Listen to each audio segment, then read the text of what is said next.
Quinn's played a lot of minutes, but in terms of impact, compared to maybe the last round or earlier, it hasn't been the same. He spent a lot of time in his own end. What does he need to do to get back to what you need from him? Well, I think you said it. I think we're spending obviously, especially in the third period, too much on our own end. And when you're defending all the time, you don't have juice to play offense. So when we do have it, I think we just have to possess it more, being willing to hold it more, willing to move our feet. And in the third period, we especially in the third, we weren't in that mode. We were in the mode of just flipping pucks out. So then what happens? A guy like Hughes doesn't get the puck that much. But from his perspective, he's used to carrying it and taking it out. I mean, does he need to do something differently, or is it the same as what everyone else has got to? Well, I think, no, I don't think it's too much. I like to, maybe move the puck a little quicker than a give and go and then get it later. Sometimes you're playing teams, they're going to shadow you so much that you don't have time and space. So sometimes if you move the puck, play more of a give and go game, that might help him. Do you see that he's being shadowed quite a bit? Well, I mean, obviously, he's, one of the strategies, they're going to finish their checks on him. So, that's why, we have to make sure the other guys hold up. Other guys, if they have the puck, hold the puck, skate to options, and then that might, if they want to double up, then Hughes should be open. So I think it's a combination of a lot of little things. How much of a playoff series is about adjusting game to game?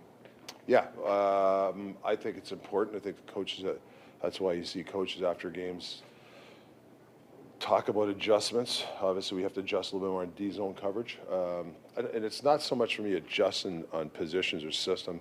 It's a little bit more of a tenacity, a little bit more of a, not disrespect. I mean, we respect this team. They're great players, but I think we respect them too much. We're coming off our checks. We were stick checking too much last night. And that was kind of the disappointing thing for me. We lose in overtime. It's 1-1 in a series. We're second round. How many playoff games we played? 8. You got to make sure that's sustainable. We need some players they got to dig in for us. You have to dig in if you want to win. You don't get the matchup that you want necessarily, but if you get different guys against McDavid, does that possibly free up Besser and Miller to be your best offensive players like they've been? Well, sure, but you got to have the puck, though. Yeah, of course. They're going to control some over the matchups, but there's certain guys I got to make sure I get on the ice against them. We're not always going to get it, and if we have other guys against them, they have to play good defense, and they got to be able to hold on to pucks. That's really what it comes down to. And then when you get the puck, make some plays.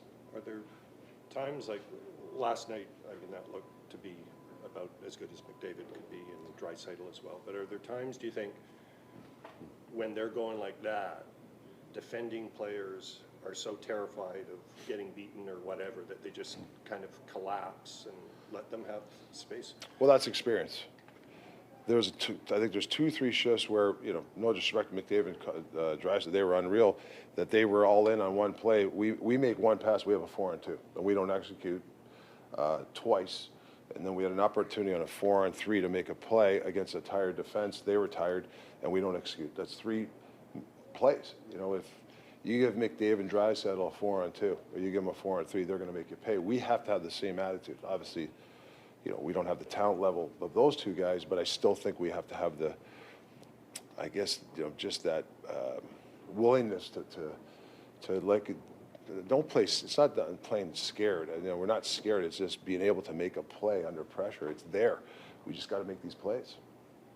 They gave you a different look last night. It seemed like you maybe trying to match a little bit by putting the Lotto line together. What did you think of that trio? Is there any temptation to kind of load up your top of the lineup when they're doing that? We did last night. Sorry, I mean going forward. Well, no. We're successful doing it this way, and I've tried the Lotto line, whatever you guys want to call it. I've tried it, so it's the only reason I put them together, or I'll put Lindy, is we're up 3-2 is draws. If a center gets kicked out, we have another centerman. So that's what you usually do when the games are tight in the third. But yeah, I mean, I'm not against using them, but if we use them, we gotta get some production of it. Petey scored last night, which was great for him. He was better in game 1 as well. That might have been his best game of the playoffs. But how much does he need more from Höglander and Mikheyev? Yeah, he needs more. Yeah, I mean, he needs, he needs, I think for me, Hoggy is really, we need more from Hoggy. I'm not sure what I'm going to do with him right now, if we're going to make some lineup changes, because, I didn't like his game yesterday. And then, we got to figure a few things out here. But that's it really, honestly, it's individual based. When you have the puck, you got to move your feet. You got to be willing to make plays. That's really what it comes down to. You can shuffle the deck chairs. I know everybody likes switching this, but if you're not willing to move your feet, and I'm not saying Petey's not doing that. I'm saying in general, it doesn't matter who you play with. If you sit out Mills, if you sit out Hogs, is Amon the option, or is Plot Yeah. still an option? There's a bunch of guys an option right now. Ahmed could be an option. Carlson, who's going to be coming with us, might be an option. We're going to need, we might need some lineup changes, and we'll talk to the coaches tonight, and we might have some changes. How about Cole? He was so good in the National Series. Yeah. He's an experienced piece for you, but both of these games, not just the tough play in overtime, but both of these games, he's had some moments that weren't necessarily as good. Is Juleson a possibility there? Are you going to? Juleson's a possibility too. Yes, he is. Might have to get him in line too. I'm not saying for Kohler. I mean, Kohler's had a couple of tough games in a sense, but he's such a big part. He's played a lot of playoff games. So when you play a lot of playoff games, there's going to be some times doesn't go your way. But he's a warrior. He always bounces back. How about Myers? He missed a period of time. I mean, is he going to be okay? I don't know. We'll have to check, see how he's feeling today. But I haven't talked to anybody, the therapist yet. Already done enough to stay in? I think he played really well. Yeah, I think he's played really well. He looks big out there for me. He really does. Was that one of the positives yesterday, like game 2 compared to game 1? Like game 1 didn't look like Arthur's, and game 2 to get back to sort of looking more like the goalie we saw in round 1. Well, that's a sign of a good goalie. Is a guy that, maybe was just okay, whatever, however you want to say it. I don't think he was bad game 1 at all. I just think he was just, if you want to say he was good to okay. But the next game he really played well. So I think that's a sign of a good goaltender, and a sign of a guy that's, it's taking the pressure as it comes. We saw a dozen players get called up from Abbotsford Yeah. to be around the team. Wondering how you and your staff are going to work with these guys and what they have to gain in this little playoff run. Well, it's good for them. I get to practice. There's some guys are practicing today. Yogi's out there putting them through some NHL kind of pace. Like I said, some guys got to be ready. You could be in the lineup very quickly. Like I said, from my experience, teams that go far, you sometimes go deep into your American League team, and I'm not afraid to use a couple of those guys if we have to use them. Or does Smith and Demko doing? Denver has been skating more and more, and progressing a little bit more. And Smitty, like I said, Smitty's ready to go when he's ready to go. He looks good in practice too. Rick, you guys have been a good road team Yeah. all year. What goes into that, and are you just kind of hammering that home to your players as you go out on this road trip here? We've been a good road team all year long. Yeah, I think we've built a little bit of credibility this year with our team that we are a good road team. You're going to go into a situation where it's loud building again. We went to Nashville. That was a loud building. We overcame some stuff, and I thought we played a good road game. And obviously the last game, it's the same mentality. There's not a lot that you want to change, to be honest with you, just because you're on the road, other than the fact that they're going to have last change. And, when you're playing against one of the two best players in the league, you have to manage your ice, you got to manage the puck, and you got to manage, I guess, the time and space against this team. So you need all hands on deck, because, there might be a guy that's out there that, I'm not saying you don't want him to be out there, but, a guy that you probably won't play against him, that has to be able to defend in certain situations. You can't give in. Is there an emphasis on shorter shifts when you're on the road? Yes, shorter shifts and good changes. I think changes are big. And I think that's something that, even coming off harder, all that sort of stuff comes into play. Do you talk to, I can't remember, do you talk to Brad Watson, or does just? I've talked to Brad every day.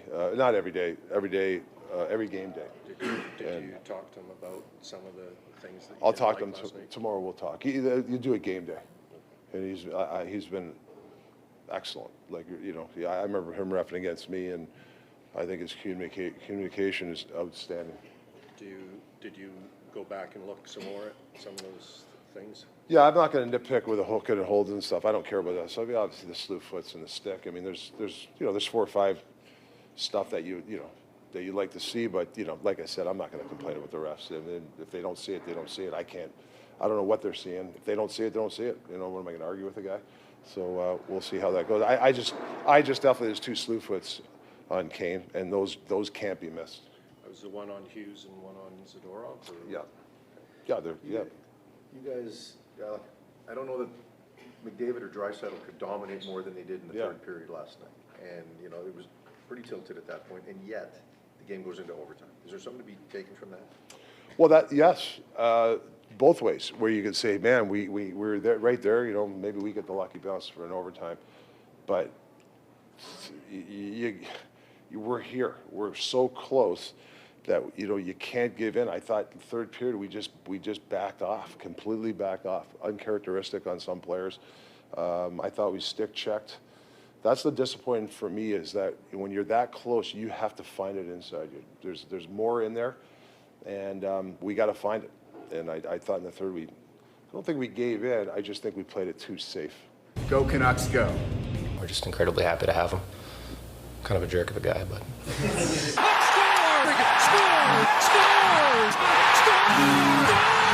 For the Couvs. Fuck the Cougars. To the Bruins. Couvs. Cougars. Canuves. The Canuves. King Slovis reigns again.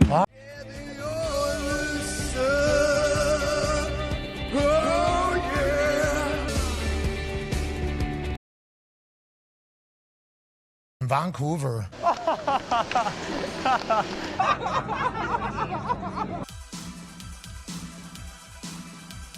Generational talent. Thanks for liking the video and subscribing.